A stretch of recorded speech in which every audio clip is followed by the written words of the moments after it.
Welcome to... that was terrible. Try again. How did I start the other one? Welcome.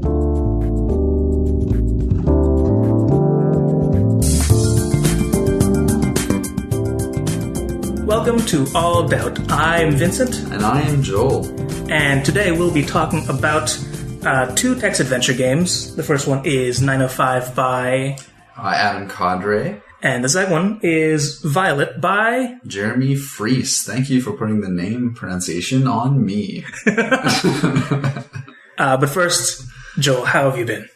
Good. Yeah. Like I was just saying, I've been acting in a children's play for about 5 weeks, I think. So it's becoming easy to turn on the silly and hard to turn off the silly sometimes.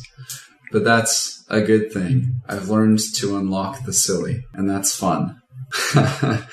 As for watching media, oh gosh, I don't have Elizabeth to ask what I've been up to. I've been focusing a lot on moving lately. Still listening to a lot of the McElroy brothers. They're a big podcasting inspiration for me. So my brother and me, or Mabim Bam, and the Adventure Zone. I'm just missing the last episode of that. They're so good. I love. I didn't really like my brother and me at first, but it really grew on me. It just like listening to them. It feels like I'm hanging out with them, which is cool. Yeah.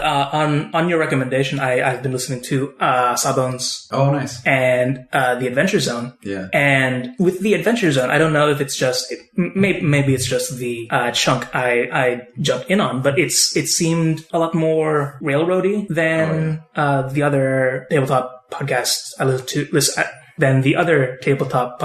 listen to. Role Playing Public Radio, or PPR.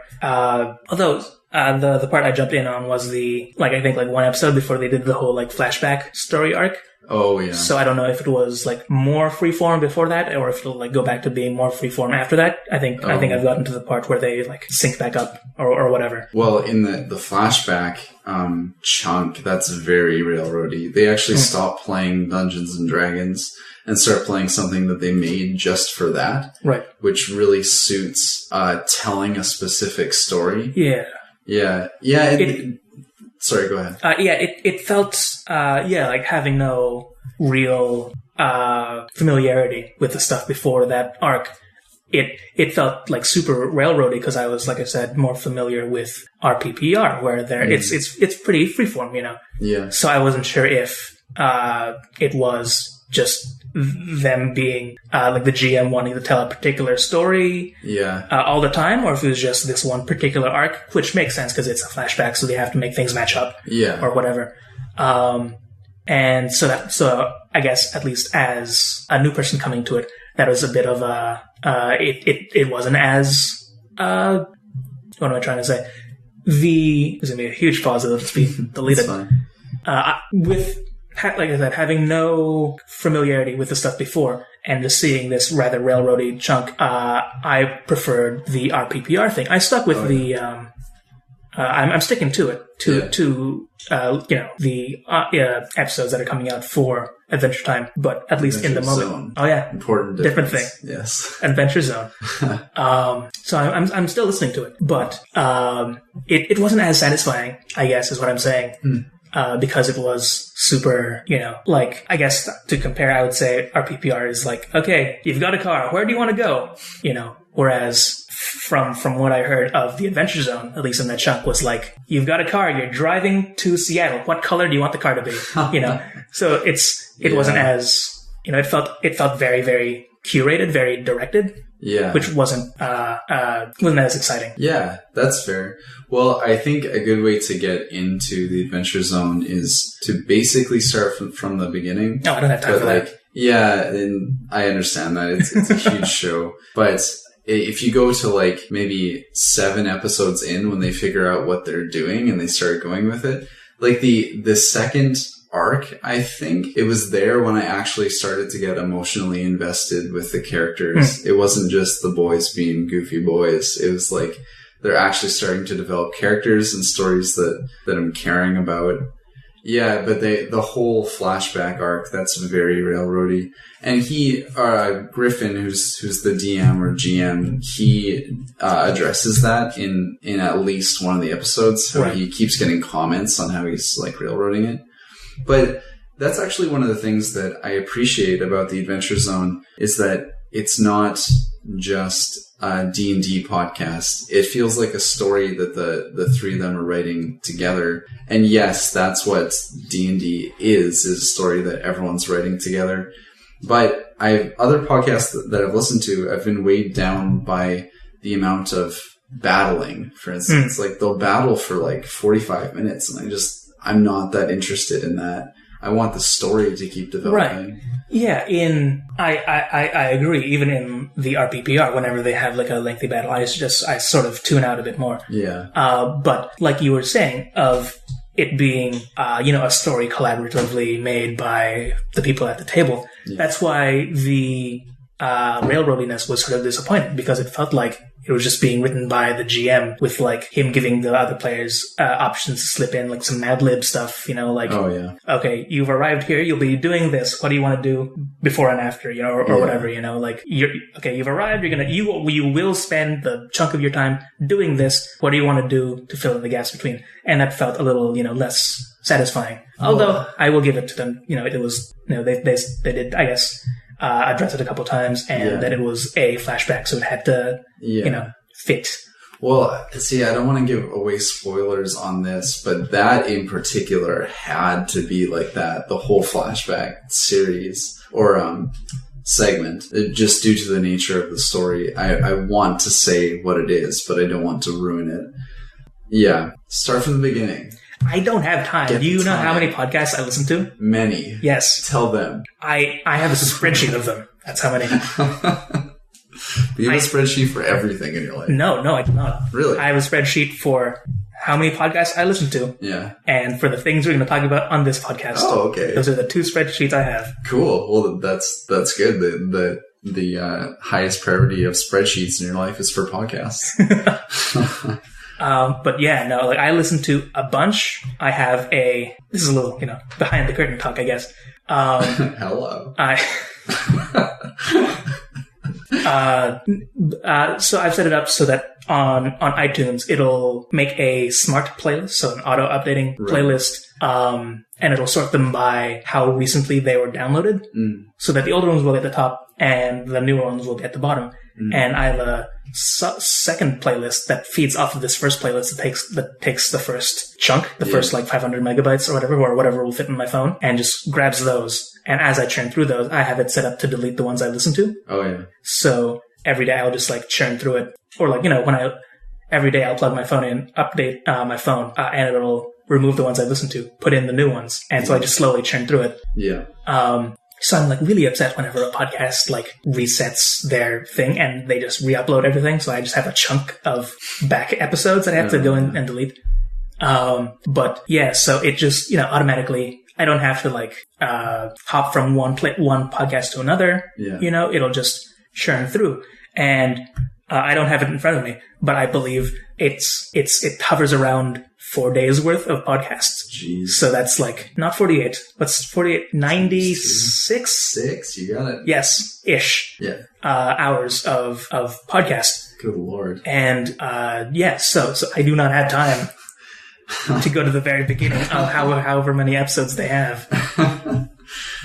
Well, you should. So, what else has been with you?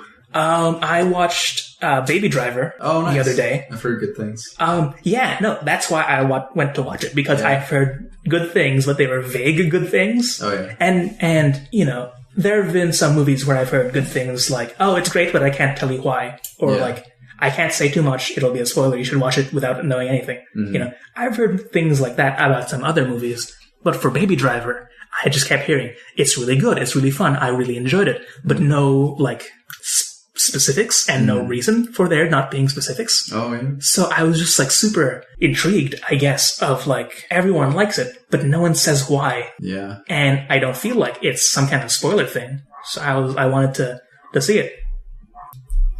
But it was really good. I really enjoyed it. Yeah. It was very fun. Good. It's, I guess, if you were to combine Drive with Ryan Gosling, right, and Guardians of the Galaxy, insofar that it foregrounded a lot of music. Yeah. Oh, I see.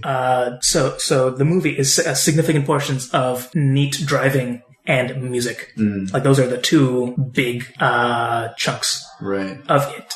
So I thought it would be more like a mix of Baby Geniuses and Drive. But you're saying Drive, and I just wanted to goof there. There's no basis for this. Go on, please. I apologize. Which one's Baby Geniuses? Is that the one where the babies talk, or is that the children's show? It's when they talk. This is like 2000. I thought that was Look Who's Talking, or is that a different one? That's like the 80s. I don't think that's the 80s. Find out. Really? Maybe it's the 80s. Yeah, I think 80s, but we're gonna find out. If it's the 80s, it's gonna be the late 80s. I'm gonna say. Look. But how are there two separate film franchises about babies talking? 1989. We were both right. Cool. What was the other one? It's got to be like 2003. I'm going to find out.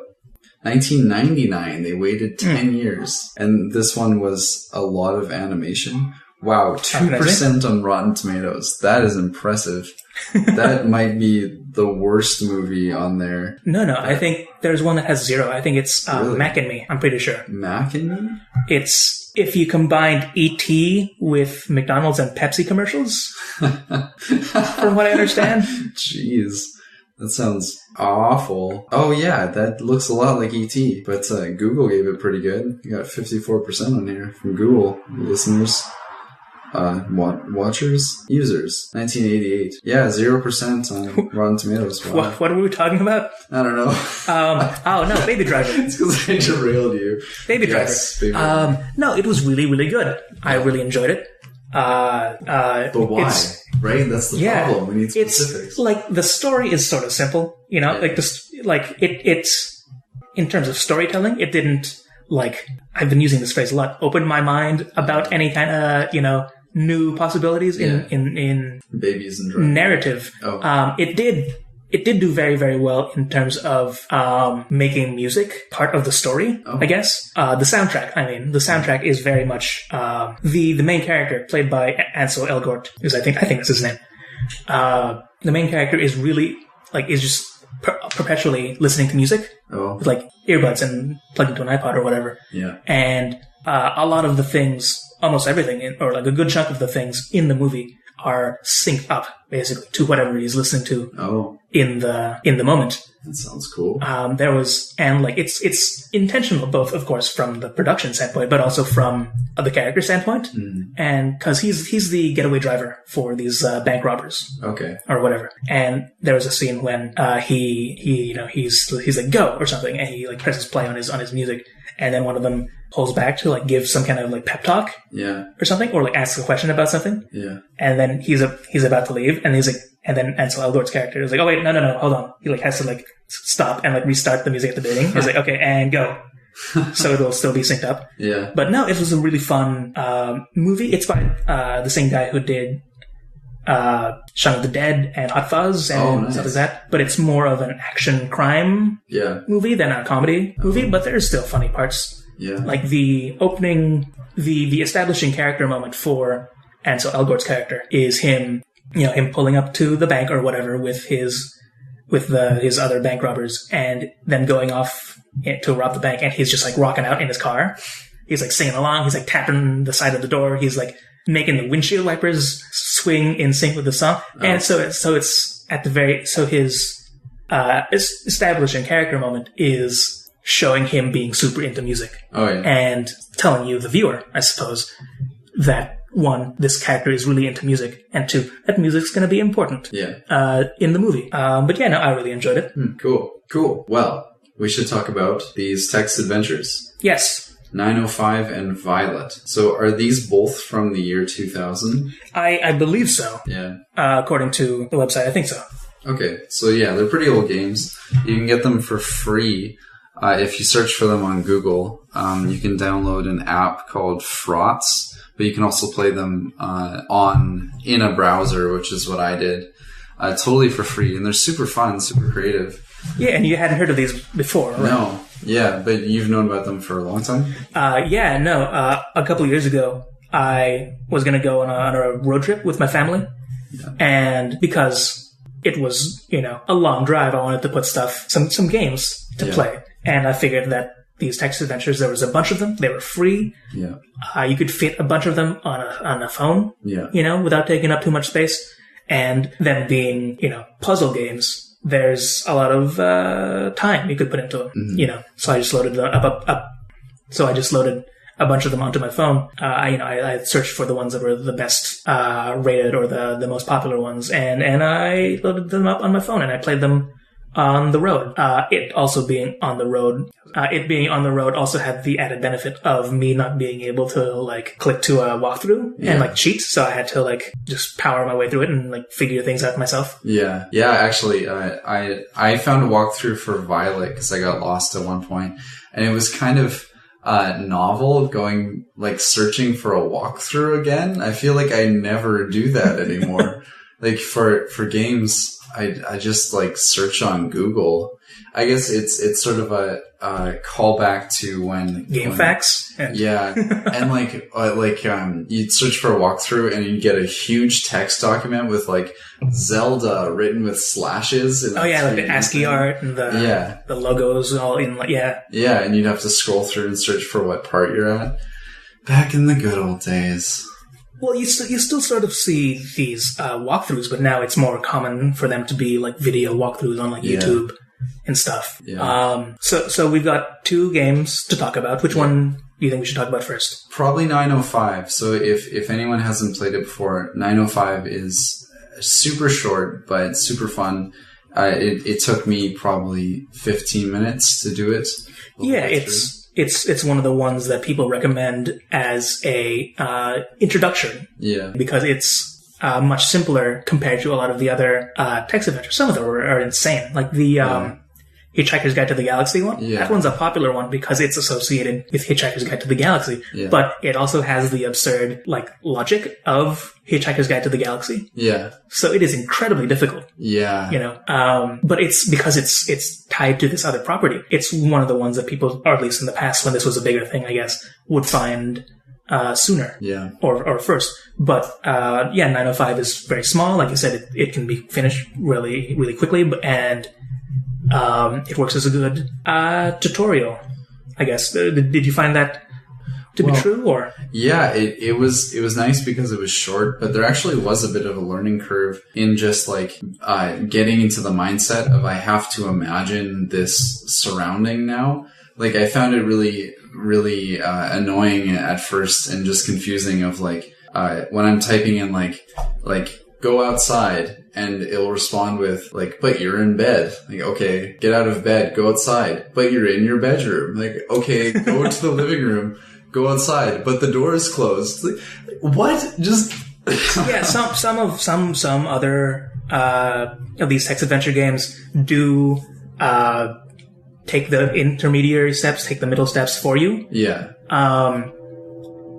But I think one of the good things about 905 is that it makes you do these things, and it tells you why it can't do the thing because you have to do these steps in the middle. Yeah. As a learning thing. But also one of the other good things about 905 is you can't really make the game unwinnable. Oh yeah. I guess because in some, for example, in the Hitchhiker's Guide text adventure, there's apparently a thing you have to do 5 turns in, and if you don't do that, you cannot win the game.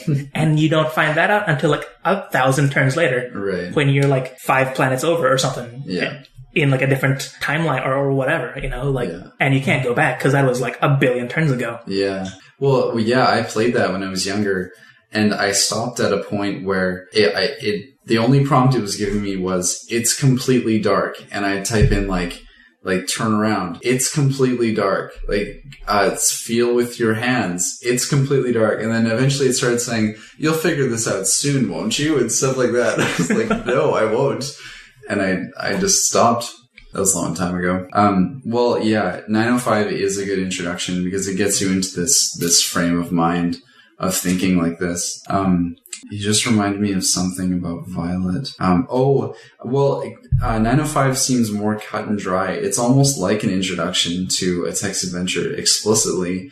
because it's not as like Violet, for instance, is funny. When you do things that are weird, it makes a snarky comment at you, which is fun. I think one of the goals of Violet that the author, what is his name again? Oh, that is Jeremy Fries. Right.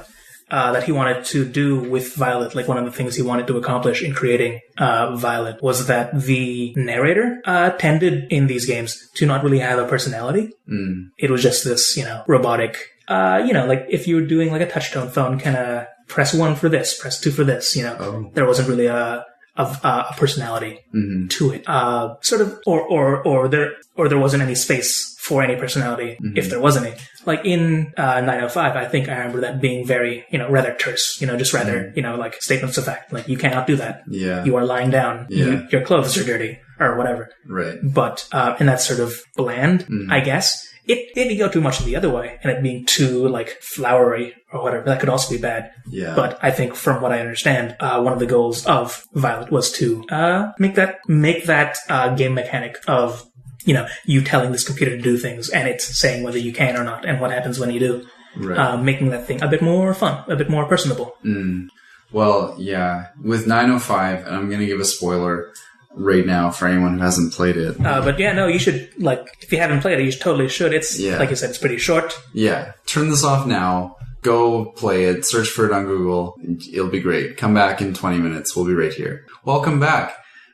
So the ending is surprising. It's the same kind of, the Star Trek episode we talked about, the Fight Club thing, where you find something out in the end and you come back to it.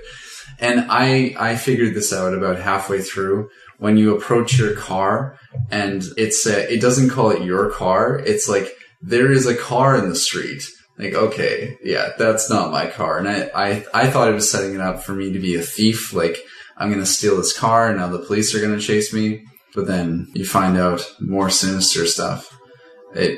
I wasn't expecting the serial killer, or not serial killer, but murderer. Well, no, I don't think he was like the character you play. Turns out to have killed the owner of the house you wake up in. Yeah. Right.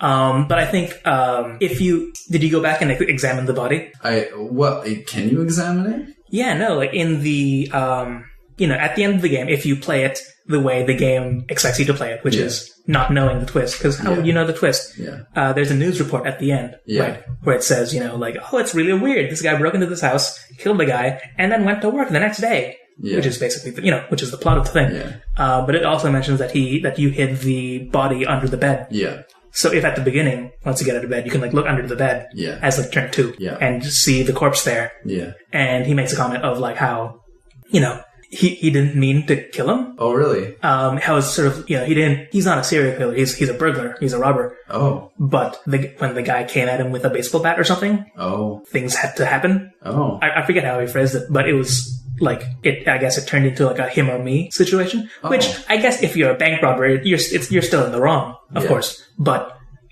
he didn't he's not a serial killer, the character as it is presented. That's funny. I never got that text, and I think it's because I didn't try examine body. I tried I tried typing in take the body out, and it would say it's best to not disturb this corpse. Yeah. I wish that there was actually more to it, because I played it again and obviously looked under the bed and looked in the trunk and everything that it prompts that you should do the next time. And I was hoping that in the end you could run away or something. Yeah. Although the first time I played it, I actually accidentally got the escape.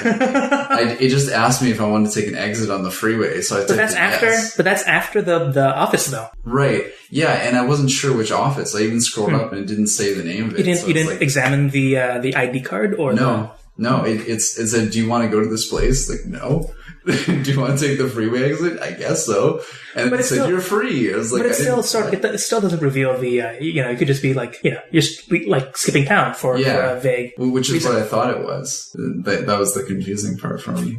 So yeah, it really is more of, it's great in its own way, but Violet felt more like a more fully developed game.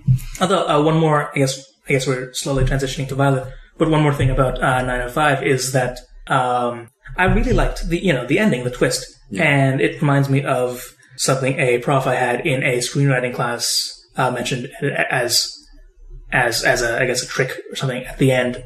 And I largely agree with this, maybe not 100%, but how if you put a twist at the end of a story, you've basically, I think he phrased it as, if you put something at the end of the story that makes them want to read it again, you've basically written a story that's twice as long, So after so with 905, after you've played it through the first time and you find out the twist, that sort of makes you want to play it again to see, because it recontextualizes some things that are sort of weird if you look at them pretty closely, because when you go into the living room, the narrator sort of mentions like, it's in a bad neighborhood, he doesn't have a TV or a VCR, that's weird, I don't know. And then if, once you know what happened to them and you check the trunk of the car, like, oh, there's all the stuff, Yeah, it also said at one point in an offhand way, you're covered in mud. I was like, what? Why am I covered in mud? Like, you can't go out like this. You're all bloody.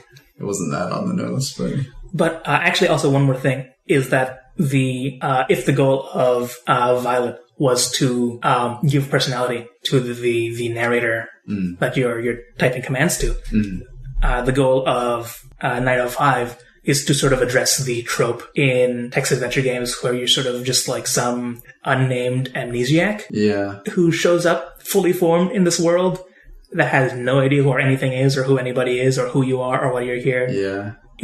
And to sort of, play with that idea. Yeah. And then that's an interesting way to set up any character in any game, given that whoever's playing the game is now controlling this person. So, like, we always come to games as an amnesiac, just learning the story of our character, right? It's an interesting thing to do. I remember someone talking about how in tabletop games, I guess going back to tabletop games for a second, how the day that the player hops into the brain of the character is when the character has like a mental break. Because like players are insane when they do stuff in these games, in these tabletop games. Especially because of the, you can do whatever you want, whereas in the video game it's sort of more constrained. Yeah. But, because like, Steve the Archer is just, living his life in a town from birth, and then one day he just goes off the deep end and like punches the shopkeeper, takes all his money, burns down the house, runs away, And now he's chaotic evil. Yeah, smashes all the pots in the shop, to steal all the rupees or whatever, like in the Legend of Zelda games,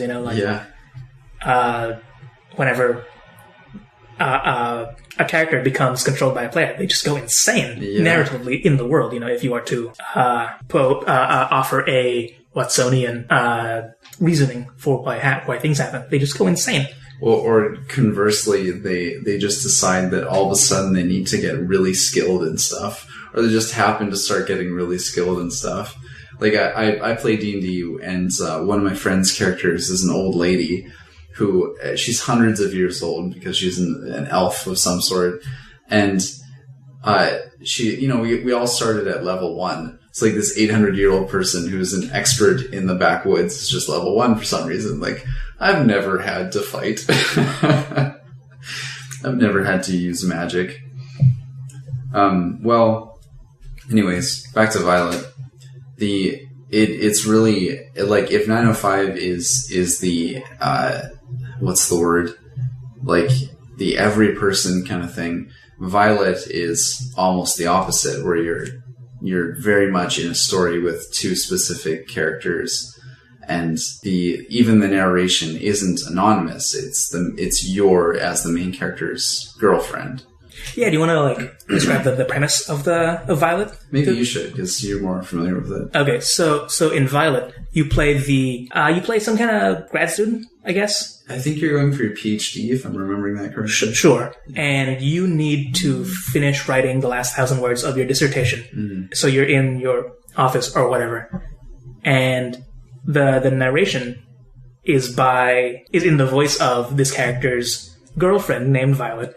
And because that's sort of the pot of gold at the end of the rainbow, you want to finish writing this dissertation so you can go back home to your girlfriend after this fight. So the narrator is what the character you're playing. It's what they're imagining their girlfriend would say if she was there, because she's not. You're just there by yourself. Yeah, which is hard to pick up on at first. Yeah. You think that it is his girlfriend, but it's just the memory of his girlfriend, who also talks about the actual girlfriend who exists in the real world. Yeah, and that's just such a unique idea, to have the narrator not be a character per se, but be what you, the player character, would assume this other character would say if she was there. Yeah. Yeah, and using that, it gets you into the mindset of the couple and why they're fighting and how they're fighting, which is an interesting driving point of the whole story, because it takes place in, you're coming into a couple having an argument. Aside from your character needing to write the paper, he also has been up all night arguing with his girlfriend, right? Yeah. And then I think the argument is about how long his studies are taking. Right. I think one of the chunks say it was supposed to be a year and a half or something, and it's been 2 years. Right. And how the girlfriend of Violet is from Australia. Yeah. So there's a couple Australianisms here and there, particularly in the nicknames that she calls you, your character. Yeah. Yeah. That's right. Did you have any other particular thoughts about Violet the game? Oh yeah, I mean, it was big. It was really deep. This one I enjoyed more than 905, maybe because I'm new to text adventures, because it gave me that sarcasm as responses, and it also gave me a lot of prompts for what to do. The game is set up by giving you a bunch of problems that you have to solve in order to write what you need to write, and it's really a system of solving these problems. And it doesn't say that that's what you're doing, but it gives you prompts. One of the problems is your ex-girlfriend is talking right outside your room and flirting with someone else, so you're trying to ignore her. And it doesn't say you need to cover your ears, but it keeps giving you the prompt of she's saying this now. She's saying this now. Why? The sounds are very distracting. Yeah. Stuff like that. Yeah. And her smell is distracting. So it was really clever. And in a more gameplay sort of way, when I would try to do things, it wouldn't just say command not valid. It would be I don't know what you're trying to do here, honey, and stuff like that. Or it sort of gives you prompts of what to try next. So I found it more user-friendly. I didn't really get stuck at all. So the personality, I guess, of the narrator was more helpful, yeah, I guess, in saying what worked and what didn't work. And also charming. It was fun to not know the answer to a thing and just to keep trying everything, because it keeps letting you.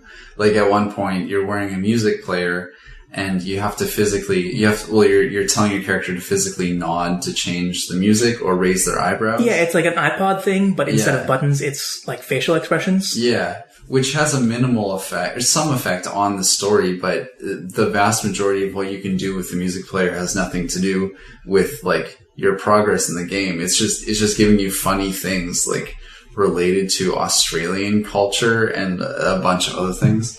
So because of that, when I didn't know what to do next, I just kept typing in raise left eyebrow, nod, and just looking at these funny things. So it was fun to just be in the world, I guess.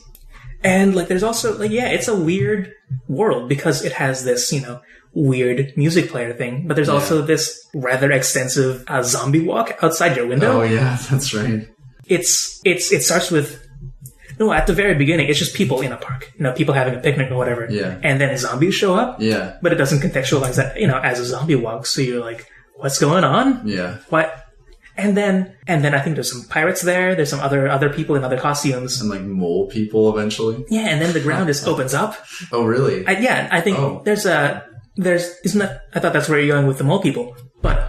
Oh, I started ignoring it after a while, because it became an actual distraction. I'm trying to do this thing, and it just keeps telling me this is going on outside now.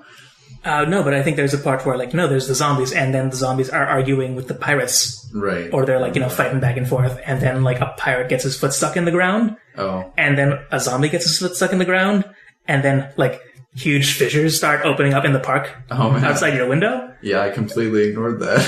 and I don't think I got to the part where the mole men show up, but I imagine that's where the mole men would show up. Oh, yeah. That's one of the beauties of this game is that, like, that is a problem that you're supposed to solve. That problem is you're being distracted by outside. But me as Joel playing the game, I really am distracted by this. Like, it's actually working, and it's fun to keep watching it while the girlfriend in your head is telling you, right, like, stop looking outside, right.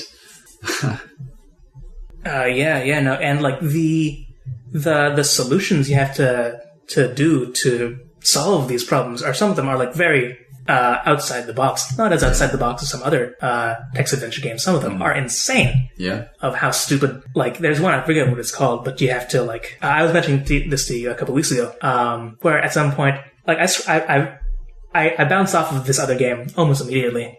And so I've just looked up a walkthrough and, like, skipped to the middle to see what they wanted me to do in the middle. Yeah. Like, what kind of mid-game gameplay they were expecting. And it involved, like, getting this, like, red glass orb out of some thing down the street. Yeah. And then going to the organ in a church and putting it in the organ and then pressing a particular key or set of keys on the organ to resonate at a certain frequency so that the orb would explode, and then there's a key inside. Yeah. You can use the key on something else. Yeah. And I'm like, nope, not for me. But which makes a fun part of not very well thought out text adventures is that you can just read the walkthroughs and you get the ridiculous story. Yeah, and it's almost exactly like playing it yourself, except for you don't have to type. Yeah. Because, like, you could do that for most other things, like TV. You could read the synopsis of a TV show or a movie or a video game or whatever, but you do not have it's a different experience. Yeah. Because you're not seeing it, for example, if it's a visual thing, and you're not playing it if it's a video game.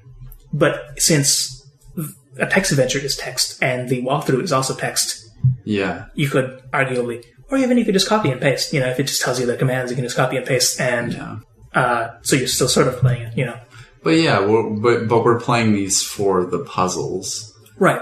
And I like the idea of them for the novelty of them. Like, I like it's like reading a book, even though I have the ability to play Fable. Like, that's Fable. A bad example of a modern video game. I don't think that's been a modern video game for years. No, they're actually. I think they stopped making them recently. Yeah, no, they stopped at 3. Oh yeah, I think they because each of them sort of moves forward in a timeline. Yeah, in terms of like technology. There was one made for Kinect where it's very much on a track, and you're just shooting magic and stuff. So you're using the Kinect things, but they were making I think Fable 4, I want to say, and then they stopped production of it at some point. Anyways, my point is these games are fun to come back to because it's just like why a book is enjoyable. It's giving you puzzles, it's making you imagine things in your mind. It's challenging you in a way that a lot of modern technology doesn't challenge us. Does it really, although I don't know if it has that great of a replayability, I mean. Oh yeah. Because it's the same every time. Yeah. Right. And that's largely how the walkthroughs work, because you have to type in these series of commands and then you'll reach to the end. Yeah. So there's not really that much variance, unless there's a big enough gap between play sessions that you've forgotten completely. So you're basically coming to this brand new. Yeah. But other than the ones that have a twist and that sort of encourages you to play through it one more time. Yeah. I don't really know if they have that much replayability, unless you want to look through the different kinds of endings or something. Well, I feel that because I'm the kind of person who doesn't like reading a book twice, really, because I feel like I in general I get something from it and then I learn from it and I move on, and I just naturally don't feel the desire to read it again. And I feel like that it would probably be that way with text adventures. But there are a lot of people who do find comfort in reading the same thing again and again. Right. Or beyond that, they find something new in it every time. So I could see any text adventure having replayability for the right person, right? But I suppose, like, since I might be generalizing here, but text adventures tend to be, you know, have a particular narrative and a particular goal. Yeah. You know, so I don't know if, broadly speaking, they have the, I don't know, subtext or nuance or whatever of, like, a novel, which doesn't have to be a particular way for you to reach the end. Mm-hmm. Because I guess a lot of the writing for a text adventure, actually having never written one, it's largely made up of clues for the reader, for the player, I should say, to suggest what they can do or what they should do or what might happen if they do a particular thing. Yeah. Which isn't a hoop that books, for example, have to do. Mm-hmm. You know, there's foreshadowing, you know, there's you know, other narrative things like that, but they don't need to, something with games that separates them from other narrative is that if you're not good at it, you stop receiving story. Mm. Right. Which is not the same with books or movies or whatever. You know, you can just sit there largely and absorb it. Yeah. But if you're not good at a game, it just cuts off until you become good enough to overcome that. Mm. And that's something that is in many ways unique to the interactivity of a game, you know. Yeah, that's interesting. So you think there's a certain skill level you have to beat any text adventure? Well, there are certainly some text adventures that I do not want to deal with because they're so, like, convoluted or weird or unfair, so to speak. Yeah. You know, of, like, that orb thing. Mm. I don't know, maybe there's some kind of clue earlier on. Right, yeah. But I think to try something, I got to that point, got the orb, and then tried to smash it, and it didn't work. Mm. And I'm like, why doesn't it work? Yeah. You know, why does smashing it not work? Whereas playing some kind of tune on an organ work, you know? And if I did not have that brainwave, that would be the end of the game for me. Yeah. You know? Or if I couldn't find a walkthrough, that would be the end of the game for me. And not just with text adventures, but a lot of other video games as well that have a story and also some kind of skill level required, which is a lot of the games where if, for example, the Uncharted games. Are you familiar with the Uncharted games? No, I don't think I've played any of them. But you're familiar with... Yeah, I've heard of them.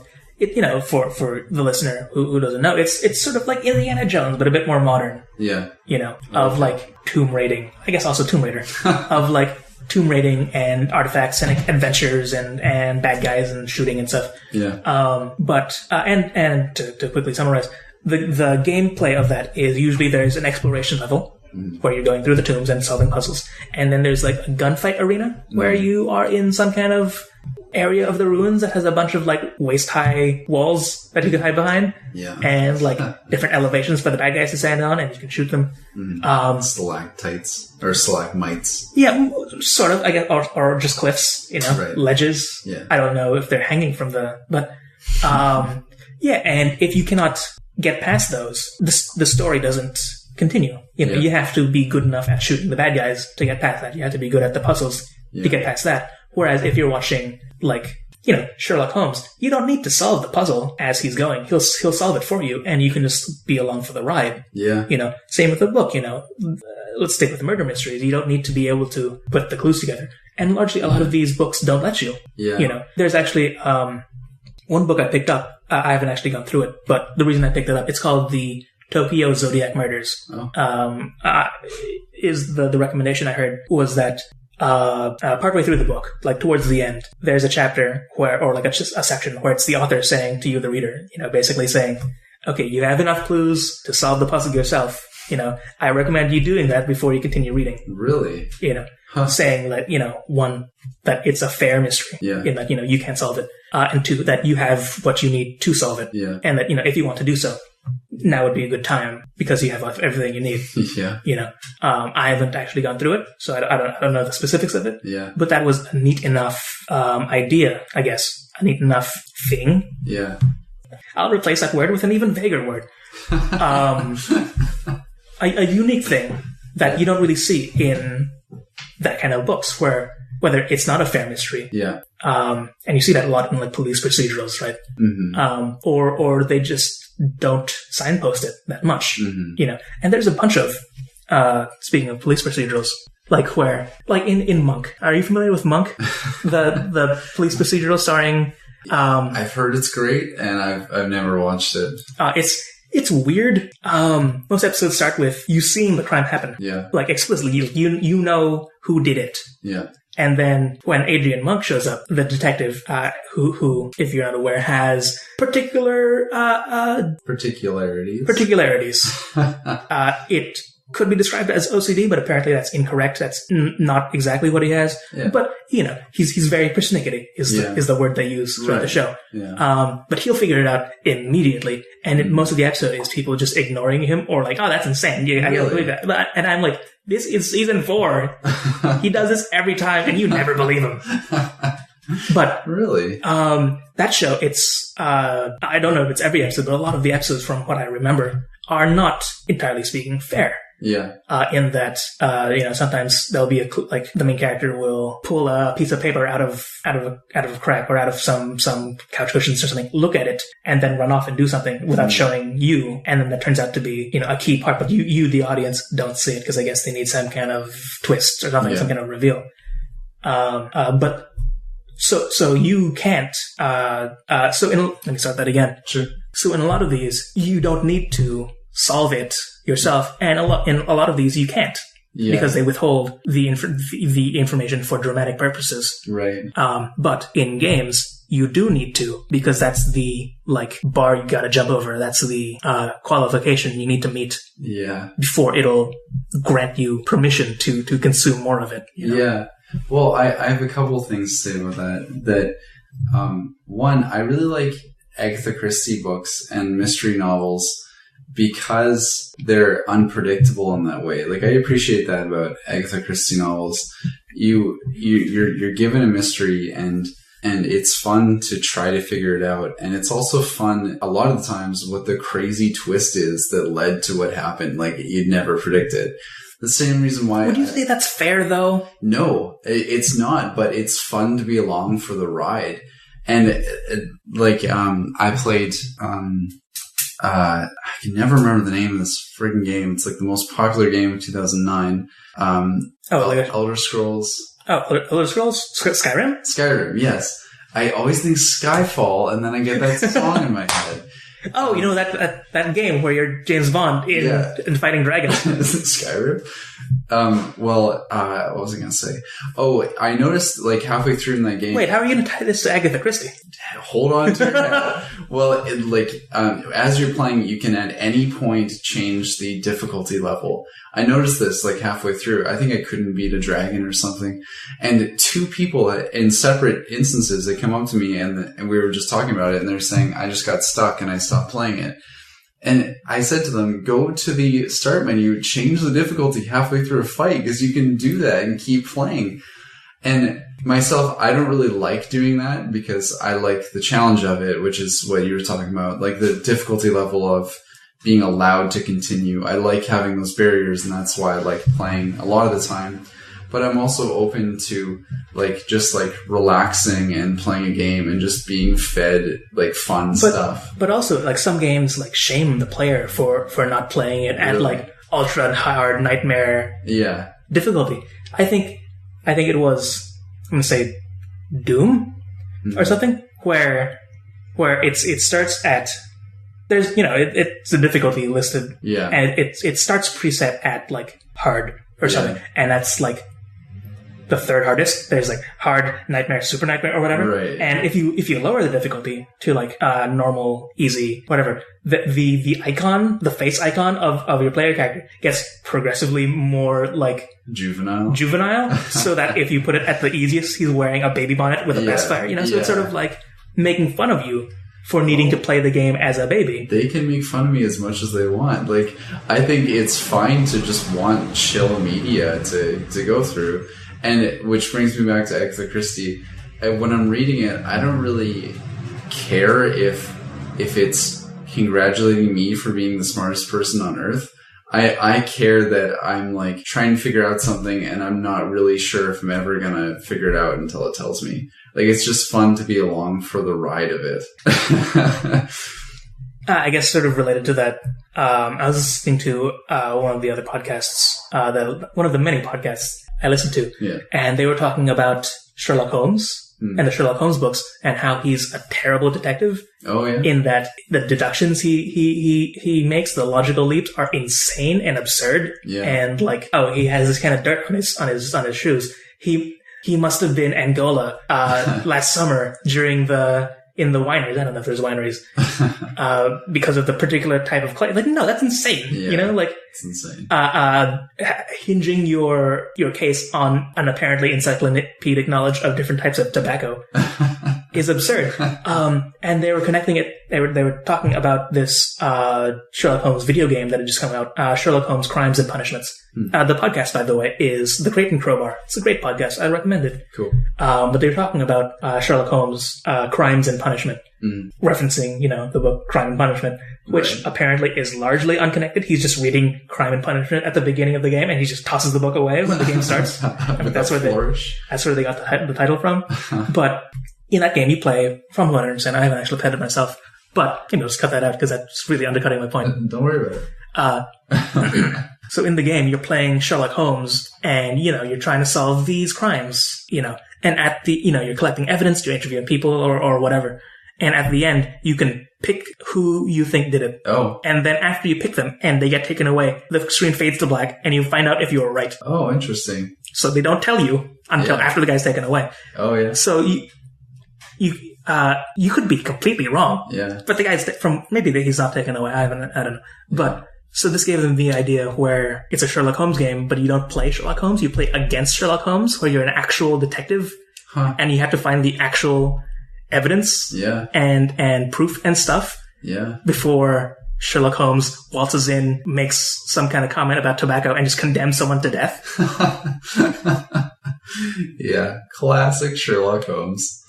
Well, isn't that what we're always doing in mystery novels and games? Like, us, the reader, the player is against the character, really.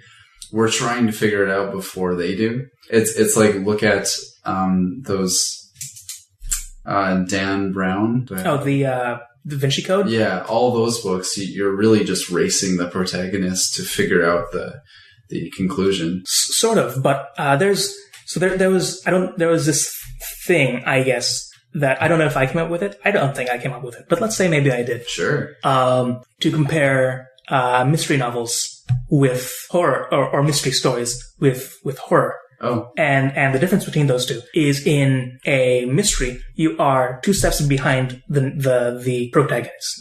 You're like following them along. They're like running from hall to hall, picking up clues and like having brainwaves and like realizations and eureka moments. Yeah. And you're trying to catch up. Like, oh, what does that mean? Why did he stare at that, scarf for 20 minutes? What is that important? Who wars? What's going on? What kind of tobacco is on it? Yeah. And you're a couple steps behind, trying to catch up. Yeah. You're trying to find out what's going on. But in a horror movie, you're a couple steps ahead. Oh. And that's where the dread comes from. That's where the whole like, oh no, don't go in there kind of thing comes from. Because stuff that the characters in the horror film or whatever don't. And so you're ahead of them. So that's where the dread comes from. That's where the fear comes from. That's where the drama of that comes from. Huh. Because you know that they're doomed. Yeah, or that behind the door is the killer or whatever. I see. Or whatever, Yeah. So you have that extra information, so that like has that extra, not foreshadowing, but you are afraid because they don't know, so they're not afraid. Mm-hmm. Yeah, I don't know if I came up with this. I don't know if I cribbed this from somewhere else, but I think it's a neat. If you know, tell us. Yes, I'm sure they will. Final thoughts? I don't know. I'm pretty far off from these games in particular, but I don't know. I've played these games before. Do you have any final thoughts as someone who sort of came to these games new? I really want to play more. It's just like what we were talking about. It feels like reading a book, but a little bit more challenging. And I like that it's giving me those hurdles to jump over for the puzzles. So I just want more text adventures. I hope people are making more. And I hope they're just as free as these ones. For my own selfish purposes. Yeah, there's, I haven't really been keeping track of the, text adventure scene. But I do know that there have been there's a company that makes a bunch of choose your own adventure type games. They're a bit more RPG than pure choose your own adventure. But, there's a couple of those on the docket coming up at some point. So those are neat. And it's a company that makes those, so a lot of them are new, and a lot of them, or at least the ones I remember, are really good.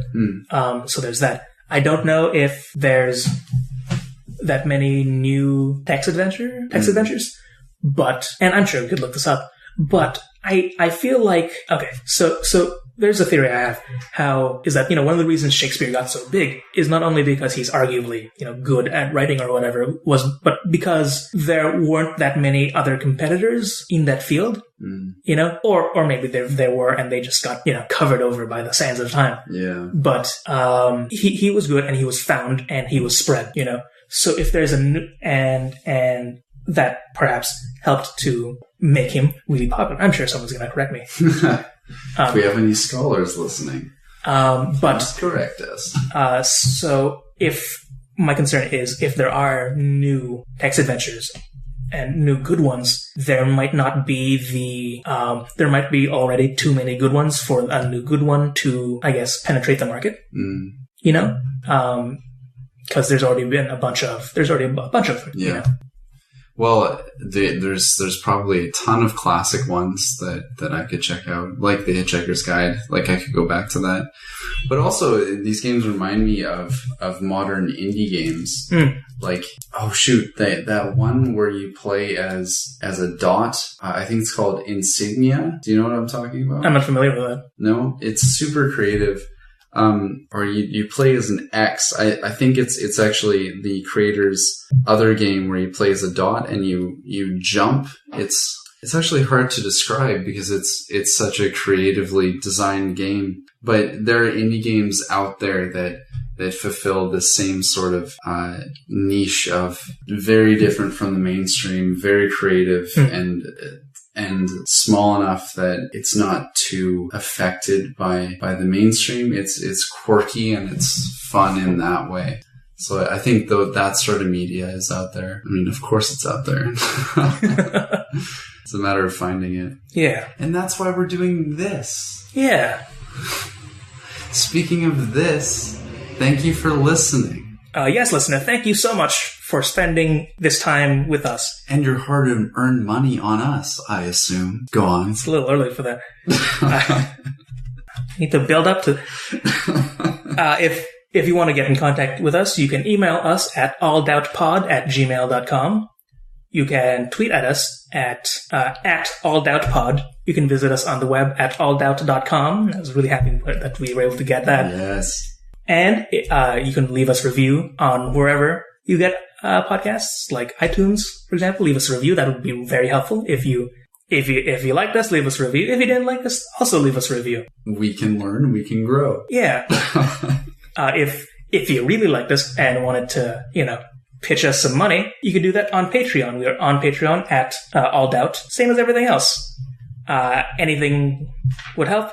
Give us your 2 cents, literally, please, because it helps. And the sign-off that we always do, we say at the exact same time. Here it is, in 3, 2, 1.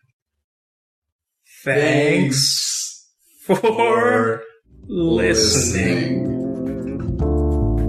friends.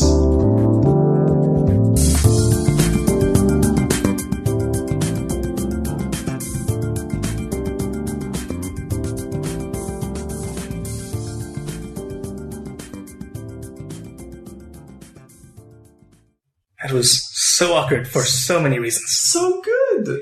It wasn't even something weird.